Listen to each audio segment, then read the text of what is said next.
I want to move now to some of the logistics about asking for money in person.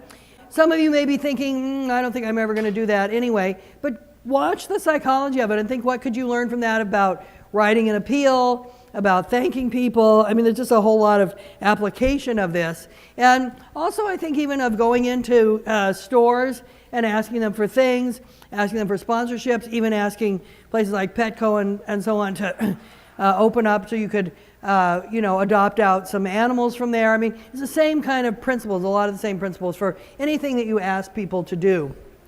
So obviously the first thing is to get prepared. So you have a prospect, you're going to try to go see the person.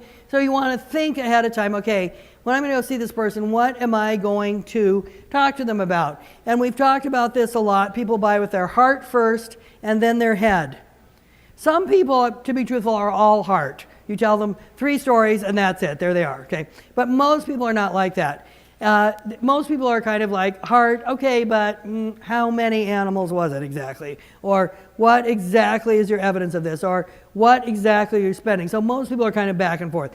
And you want to go back and forth between stories and statistics. Now, one thing I've noticed that a few of you do, and it's fine in here, it's fine that you did it, because we all kind of speak the same language. We speak this animal welfare language. But some people don't know, like, what's a transfer, okay? Some people don't know what's a no-kill shelter, what's a kill shelter. It never occurred to them. They never even thought of, a shelter's a shelter, okay? So they may not be as familiar with some of the things you're saying. So you're going to want to make sure that you don't use any language or initials that people won't know. When you use statistics, you're going to want to compare it to something else. And I can't think of an example in the animal world, but maybe you can, but I'll give you an example from some other world. So, for example, one of my clients for a long time was an alcohol rehab facility. And they would say, we have 70% of the people that come out of rehab from our facility are still clean and sober 5 years later.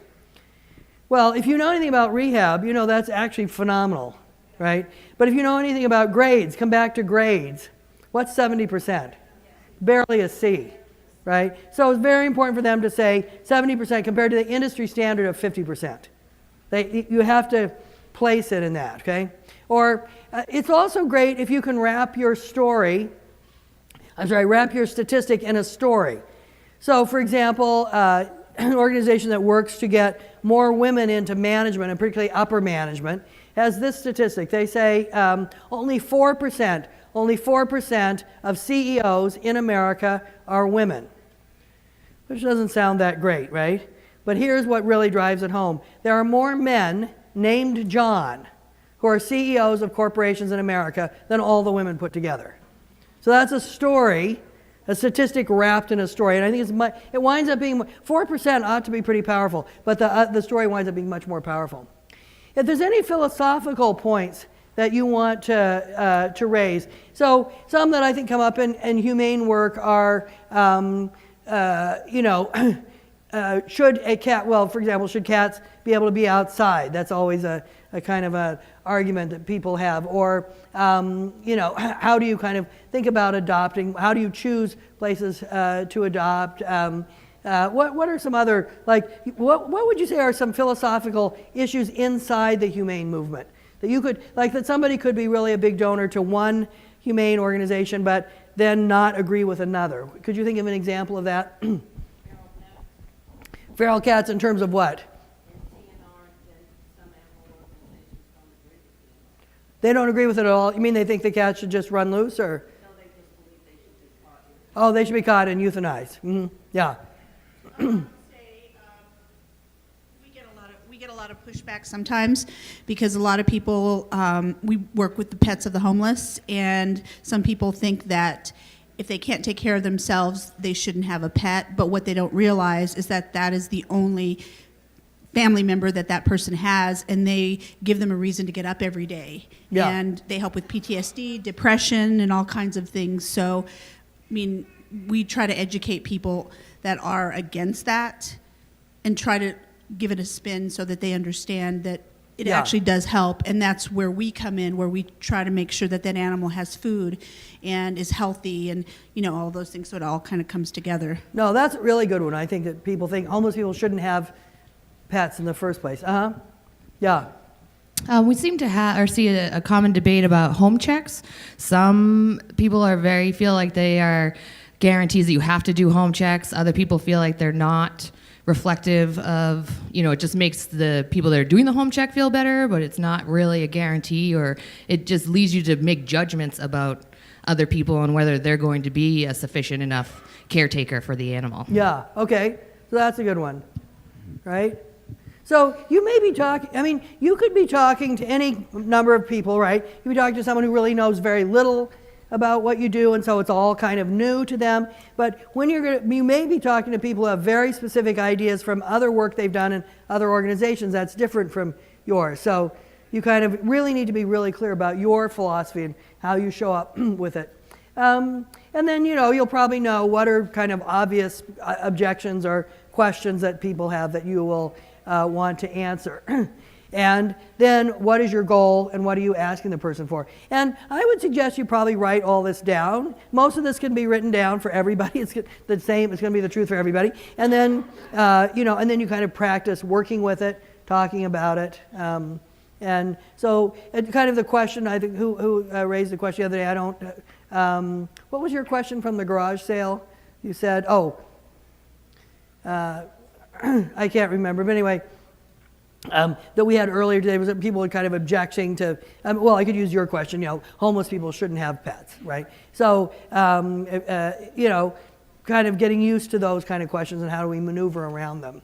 And again, keeping in mind, one of the things I think is very important with donors is something Sean said. Try to even imagine in a kind of a literal way. You'll probably be sitting across from the person because of the nature of how, when you go out to a coffee shop or something. But try not to see that. Try to really not be in any kind of adversarial frame of reference, right? Try to imagine we're both on the same side of the table. We both have the same view of life. We want to make things better, but we may have approached it slightly differently. I think that's very, very important. And that's, again, where staying in your lane is really important, because watch this, okay? I've seen people do this a lot. They'll come back from a meeting with a donor, and they'll say, I didn't get the money, okay? But see, that is not what happened.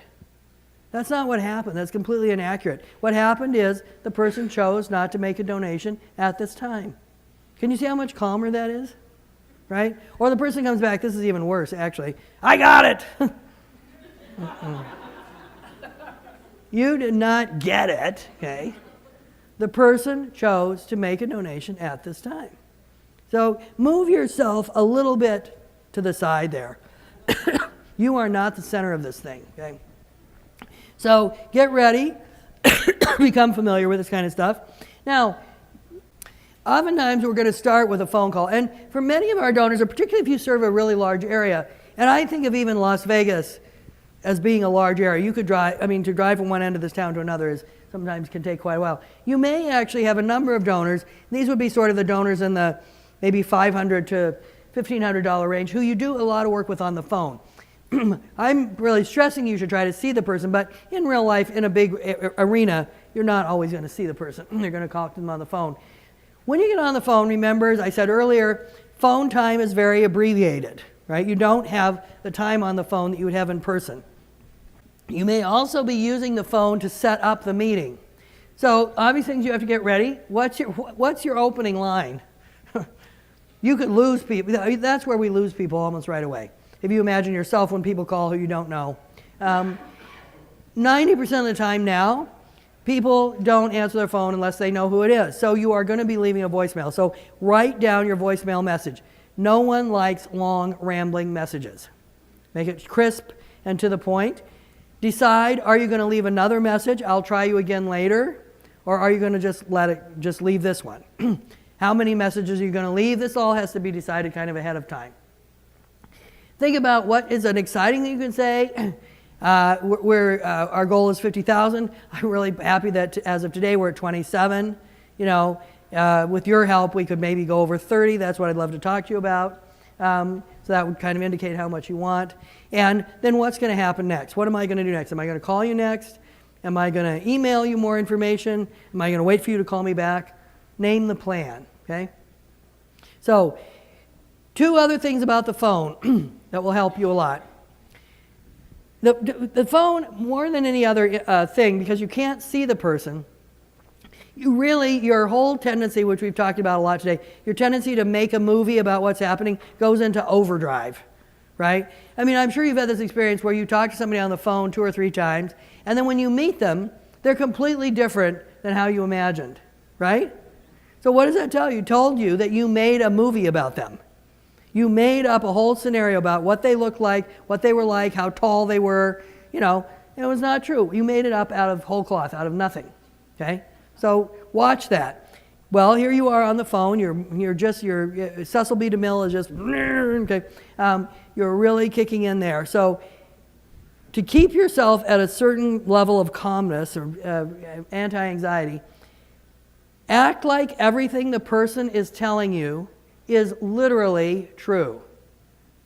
Literally true. Nothing more or less is true. So for example, I call up, this is Kim Klein, I'm calling from Urban Underdogs. And I'd like to, do you have a minute to talk right now? No. Okay. Immediately, my movie. He hates you, my precious. Okay. But how many of you have ever said to somebody, I can't talk right now? Do you ever say that? I can't talk right now? Is it true?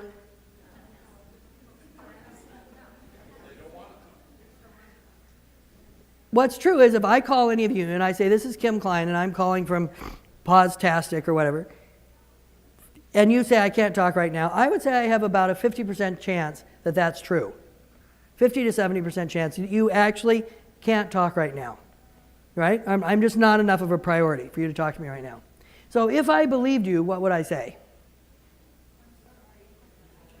When can I call you back? Right? What do you say when you see a friend, you look on your phone, you see it's from your friend. It's like, Mary, I can't talk right now. You think your friend is, oh, she hates me. No, she just thinks Kim can't talk right now. It's nice of her to even take. So our friends, we act like what they're saying is literally true. When can I call you back? Well, look, I know you want money, but I can't make this decision without talking to my partner, my wife, my husband. Oh, I appreciate that. Maybe could we all get together? Well, I've given away all the money I'm going to give away for this year. Goodness, are you fast? It's not even the end of March. But listen, I'd really like to get on your list for consideration for next year. Let's talk anyway. How's next Wednesday? Okay.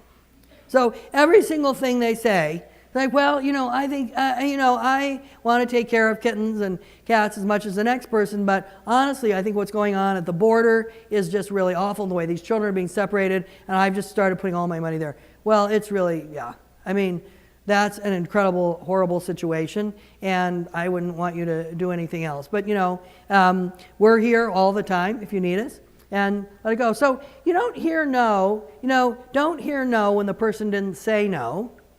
But do be willing to hear no if they said no, right? I mean, it's sort of straight up. So that's one. Act like they're telling the literal truth. And the other is something Sean kind of indicated this a little bit earlier. Show up with the attitude, it's called the assumption of yes. My assumption when I get on the phone or I go into a meeting, I walk in with the assumption, this is going to be pleasant. This is going to be fun. I'm going to have an interesting conversation. It's going to be fine. I don't walk in thinking I'm going to get the money. I don't have any assumption about what's going to happen with that. But I do think it's going to be fun. It's going to be fine. And because I have that assumption of yes, I tend to be a lot calmer. Because what assumption, if I don't assume a yes, what am I assuming? No. Very few people are so, maybe some of you are so enlightened that you just walk in and you have no assumptions. But very few people are like that. Most of us are either walking in, this is going to be horrible, can't stand it, my stomach hurts. Okay, that comes through. The phone, what's really interesting about a telephone is it's sort of sensitive. You can kind of tell when people are uptight on the phone and so on. It's a little sensitive. So do that kind of assumption of yes. So this is what I'd like you to do now. I'd like you to get, and this will be a little chaotic in this room, but just get with someone you haven't spent any time with so far, so you can kind of move around a little bit, and sit so you can't see each other. This is a big thing about the telephone. You can't see the person, okay? So sit so you can hear them, but you can't see them. Person whose first name Person whose first name is closest to A in the alphabet will be the solicitor. They're soliciting the other person. Now, the other person, you can be as mean as you want when you're the other person. But you can only be as mean as you would be if you were yourself. Most of you don't seem that mean. And you loved animals. Most of you do. And this person had some reason to call you. Either a friend of yours has recommended them or they know you themselves. So you are actually a AAA prospect. You can make this gift. You know this organization. You give away money, okay? So you'll be the prospect. And let's just make this worth, $250. You're trying to ask them to have $250 over the phone. Let's try to get it over the phone, okay? And then after you do that, then you'll switch roles. Is that clear? So what I want you to watch is where do you choke? Watch where do you choke, because you'll need to know that for future. Okay, go ahead. We'll take about 7 minutes.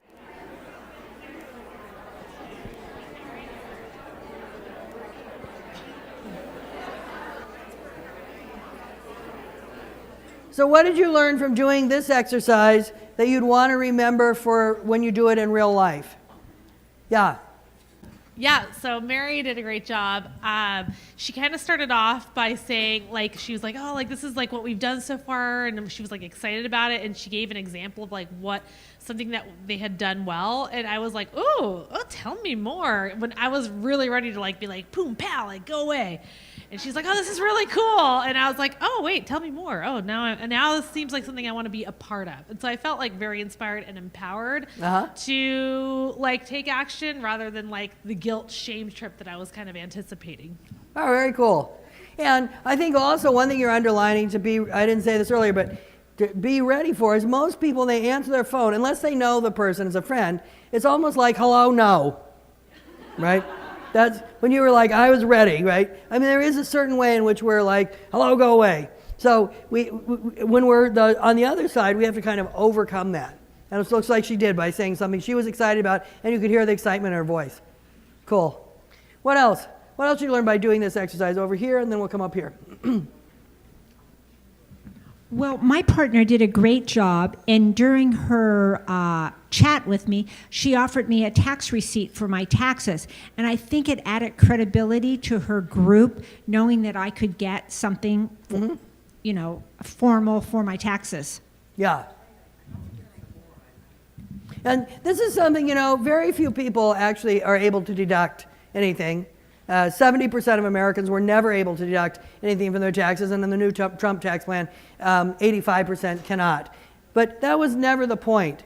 The point of the tax deductibility was exactly what it said, is credibility. The government has approved you. You are an approved, vetted group. Okay. All right, up here, and then we'll come over here. Should we give them an out to donate a smaller amount? Or should it just be hey, we're looking for $250, as opposed to we're looking for $250, but if you can give us anything, we'd appreciate it. No, just stick with the amount you want. Think of it from their point of view. It's rude for you to, it's rude. I mean, we think we're being polite, but really when you realize it's rude, we say, I'd like you to give $250, or of course you could give less if you want, and you start to think, well, what do you want, right? What do you want? Stick with what you want. Hoping you can help with $200. You could say something we're hoping you can help with, or something a little more like that.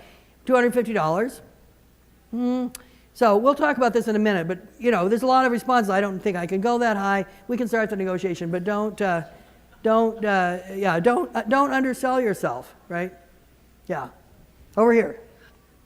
When you're giving them the option, either to pay with a check, should we have our credit card processor right there to take the donation? Because if we direct them to the website or the Facebook page, we might lose them when they said yes, and then they're going to go donate it there. So should we be ready to launch on the credit card machine? That is a really excellent logistical question, right? So they say, okay, yeah, sure, I could give. And, more and more people aren't giving by check. I mean, they honestly don't even seem to have a check. So I would say whether you take their credit card, whether you offer the option of taking the credit card right then on the phone or direct in the website would be a little bit about who's doing it. So probably if staff people or very close in board that you really felt not so much about trust, they're going to steal the credit card number, but more you trust them to do it properly and go through all the process and be credible. then you could do it. But most of the time with most people, I would say send them to the website. Yeah. And you may lose a few because people, didn't do it. But most people will be honorable, and they'll feel more comfortable doing that. And also then on the website, they get that added credibility. There you are. You're able to take a donation. And always also say, okay, so that's great. You can go straight to our website and find the donate button. And of course, if you have any problems with that, call me right back. I'll be right here. What else did you learn by doing this exercise? Yeah, Ebony. What did you say? That you want to be prepared to tell the people how you got their number. Yeah. The lady that I was doing the interview with, she brought that up. She said, well, how did you get my number? And I'm like, oh, that's a great question. How did I get your number? Yeah, and that's where we could go back with that AAA prospect. So if you have been, somebody has said, you should really call my friend Tom, then you might start out by saying, this is Kim Klein, I'm calling from such and such, Tom Smith suggested I call. But the person that may go right by them, they may not listening, they'll be like, how did you get my number? Well, actually your friend Tom Smith thought you'd be really interested to come back to that or have some answer. That's a very good, that's a question that can stump us sometimes, Brevity, the importance of brevity. Yeah. I realized when she was doing the cold call how very impatient I am with somebody cold calling me. And I want to know what they want now. Yeah. Because I don't want to waste a lot of time with it. So the importance of having what I know as an elevator speech, really concise down to a minute or so that, you don't lose somebody just because they're like me and super impatient. Yeah. And this is very tricky because you do want that, and less is always more on the phone. On the other hand, you want to be friendly. But you don't want to be fake friendly. Like all these people call it, like, how are you this evening? Like, you do not care at all. So just kind of watch it. So then a lot of it is about, this is where not being anxious is important, your point, the excitement of the work that comes through your voice. I don't want to take that much of your time, but I want to tell you something super exciting that's happening with our TNR work in this neighborhood. Okay, and yeah, if you can bring the animal stuff in as early as possible, that's what will catch. If you're calling the right people, that's what will catch. They'll almost be in spite of themselves, like, what animals? What are you doing? I mean, they'll almost be, they're just kind of against their will. Even they'll be kind of listening. Mm-hmm. The idea is, of course, if you're really calling prospects, it is not cold calls. These are people that you either know yourself or you have some access to. You kind of have the right to be on the phone with them. Mm-hmm. Anything else? Yeah. Just having really clear in your mind your objective that you're really trying to reach by that phone call, and really preparing beforehand, whether that's writing out something really like a speech or whatever, or just having some bullet points where you say, I know by the end of this call I need to get X amount of dollars for X project. Yeah. And having that really solidified in your brain before you get on, so that you can keep getting back into your lane. Keep on, yeah, and keep on message, right? Yeah. Mm-hmm. Yeah. And really kind of think about when I tell the history of this call, to my committee, and they say, how'd the call go? What would I really want to be able to say? I'd want to be able to say, I'd love to say, I got the money, she gave the money and it was great. But above all, I'd have to say, we had a really great conversation. She's a really nice person. I think I solidified the relationship. That will always be the primary thing you want, whether you get the money then or not. All right, very good. So let's say you're going to see the person, or you could also do this on the phone, kind of think about what kind of questions could you ask. We often really get very into our pitch. What are we going to say? How are we going to sell our thing? What are we going to say about our organization? But who do people love to hear from the most?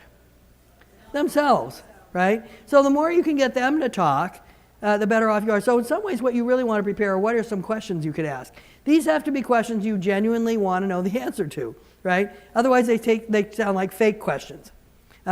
So some that I found to be really useful, I think, especially if you're calling former donors or lapsed donors, say, how did you first hear about us? And especially, how many of you have been in your organization less than 2 years? All right, so you have a really big advantage, which is you can say, I'm pretty new here. I'm pretty new here, and I'm always really curious about how people ever heard about this organization. So use your newness to your advantage. Or if you've more recently moved there, or even if you've just recently gotten involved. I just recently got involved, but I'm always curious about how many people already knew about this, right? You can ask, how long have you lived? I have that donut shop question there to kind of say, the questions do not always have to be super profound. They could just be, we go over to see somebody, so, God, that's a brand new donut shop down. How is it? Okay, it's kind of an icebreaker if you like donuts. Sometimes people are very nervous about, how am I going to remember all the statistics? How am I going to remember all the stories? How am I going to remember the budget? It's just so much. So the one thing that you have no trouble remembering is your own story, hopefully. Okay. And people love to hear your story. They love to hear how you got involved. Why do you do this? How many animals do you have?